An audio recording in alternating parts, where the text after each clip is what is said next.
Hello students and welcome once again to Raghuvesh learning zone. Students, आज का topic है हमारा प्रेजेंट कंटिन्यूस टेंस के नेगेटिव सेंटेंसेस को कंसीडर करेंगे। हम सीखेंगे इसमें प्रेजेंट कंटिन्यूस के नेगेटिव सेंटेंस को कैसे हिंदी टू इंग्लिश में ट्रांसलेट करते हैं। So let's begin. First sentence है हमारे पास, सिया कपड़े नहीं धो रही है। तो देखिए बच्चों, सिया कपड़े नहीं धो रही है, जैसे मैं हमेशा बताती हूँ आपको, सबसे पहले हमें ढूंढना होता है सब्जेक्ट, उसके बाद हम ढूंढते हैं वर्ब और फिर हम ढूंढते हैं ऑब्जेक्ट। सब्जेक्ट और वर्ब के बीच में हम लगाते हैं हेल्पिंग वर्ब। क्या लगाते हैं? Helping verb. अच्छा भाई, आप कंटिन्यूस जो टेंस है हमारा प्रेजेंट कंटिन्यूस, इसकी जो हेल्पिंग वर्ब आती है वो आती है इज़, एम और आर, 3 हेल्पिंग वर्ब होती है।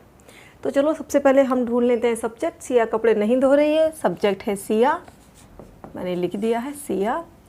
अब लेते हैं वर्ब। वर्ब है, पहले हम हेल्पिंग वर्ब ले लें सीधे।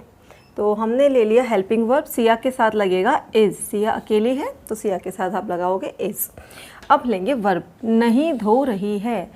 तो दोस्तों, धोने को इंग्लिश में बोलते हैं वॉश, और क्योंकि वर्ब में लगता है आईएनजी तो हम लगा देंगे वॉश में आईएनजी और ये बन जाता है वॉशिंग।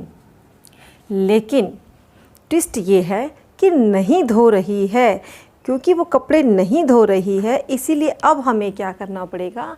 अब हमें लगाना पड़ेगा नॉट। और वो आप कहाँ लगाएंगे?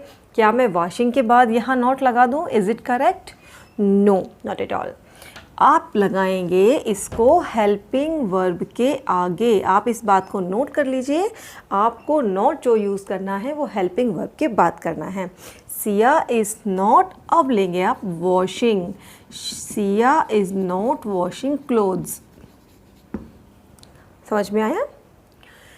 वे मैदान साफ नहीं कर रहे हैं। सबसे पहले ढूंढेंगे सब्जेक्ट। सब्जेक्ट है हमारा वे, यानी कि दे। फिर है वर्ब, वर्ब है नहीं कर रहे हैं, नॉट डूइंग, और मैदान साफ। तो देखिए, साफ नहीं कर रहे हैं। देखिए सेकंड है दे। दे के साथ में मैं हेल्पिंग वर्ब लेना चाह रही हूँ, तो इज़, एम, आर। मेरे पास हेल्पिंग वर्ब है आर, क्योंकि दे, यू और वी, इनके साथ हम लगाते हैं आर, तो ये हमने लगा दिया आर। दे आर, अब आर के बाद आएगा हेल्पिंग वर्ब के बाद नॉट, तो दे आर नॉट। क्या वर्ब क्या है? साफ करना, साफ नहीं कर रहे हैं। दे आर नॉट क्लीन, साफ को बोलते हैं क्लीन, और वर्ब में लगाना है आईएनजी, तो बन गया cleaning. They are not cleaning the ground, वो मैदान साफ नहीं कर रहे हैं। They are not cleaning the ground.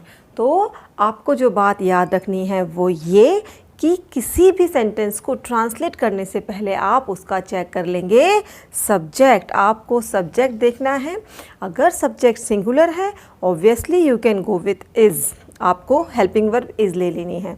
अगर सब्जेक्ट वी, यू, दे बहुवचन क्रिया है तो आपको हेल्पिंग वर्ब ले लेना है आर, और आई है, आई के साथ में आता है एम, और नॉट तीनों में लगेगा हेल्पिंग वर्ब के बाद यदि सेंटेंस नेगेटिव है तो, यानी कि नकारात्मक वाक्य है तो। एक और देख लेते हैं, मैं टीवी नहीं देख रहा हूँ। सबसे पहले लेंगे इसका सब्जेक्ट। सब्जेक्ट है मैं, यानी कि आई, मैंने आई लिख दिया है। आई के साथ में हेल्पिंग वर्ब ले लीजिए, हेल्पिंग वर्ब है एम, आई के साथ एम लगता है, और हेल्पिंग वर्ब के बाद क्योंकि नहीं आ रहा है तो हेल्पिंग वर्ब के बाद लगेगा नॉट। आई एम नॉट देख रहा हूँ। किसी चीज़ को जब हम देखते हैं, घटना को घटित हुए देखते हैं, या टीवी देखते हैं, या मैदान देखते हैं, तो मैदान में कोई मैच देखते हैं, सॉरी, तो उसके लिए आप सी वर्ड का यूज़ ना करके वॉच शब्द का यूज़ करेंगे। I am not watching, WATCHING, I am not watching TV, मैं टीवी नहीं देख रहा हूँ। तो आई होप गाइस आपको ये समझ आया होगा, बहुत इजी से है ये। बस आपको क्या करना है, जो आपने एफर्मेटिव सेंटेंस लिया था उस एफर्मेटिव सेंटेंस में जो भी हेल्पिंग वर्ब थी, whether it was am, it was are, it was is, जो भी थे आप, उसके बाद आपको क्या लगा देना है? नॉट लगा देना है। ये आपको समझना है। और वही वर्ब के साथ आईएनजी, वर्ब के साथ आईएनजी आपको ध्यान रखना है। कंटिन्यूअस है तो वर्ब के साथ आईएनजी तो आएगा ही आएगा। Let us recap. He, she, it के साथ इज़ नॉट लगेगा, वर्ब में आईएनजी। वी यू दे के साथ आर नॉट लगेगा, वर्ब में आईएनजी। और आई के साथ एम, आई एम नॉट लगेगा और वर्ब में आईएनजी। तो ये था हमारा प्रेजेंट कंटिन्यूअस टेंस की सेंटेंस कन्वर्जन। आई होप ये आपको समझ में आएगी।